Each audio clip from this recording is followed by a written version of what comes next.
Some of the people opposing former President Marcos's burial at the libingin ng mga bayani are saying, sir, that if we bury the former president there, it's like burying the sins of the past or burying po yung mga alaala ng What mga... are those sins of the past?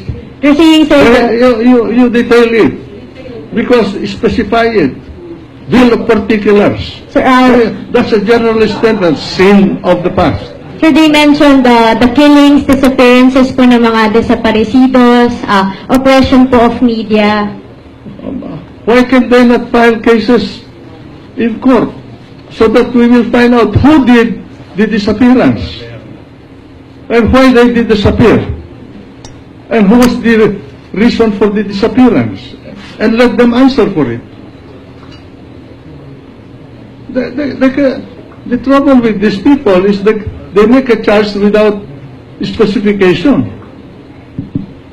So, sir, are you saying, sir, that the former President Marcos was not at least partly responsible because these happened during his term po, during martial law? Well, if a president is responsible for everything that happens in his society, then at the end of his term, he should be guillotined.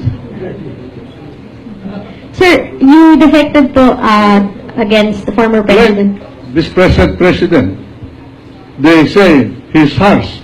You read the Constitution. What are the powers of a president? The first power of a president under his commander-in-chief provision. What? Does anybody know it here? Suppression of violence or lawless violence.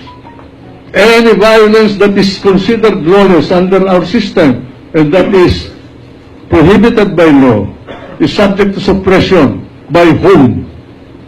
By the police and by the army if necessary.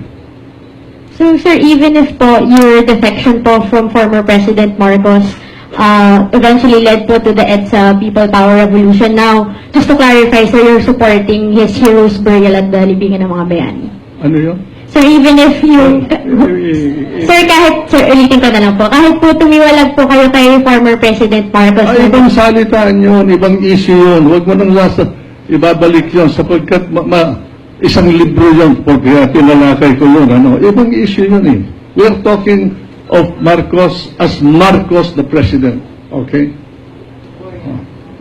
Whether he's entitled to be buried in the cemetery called Libingan ng mga bayani, that is only a characterization of that place.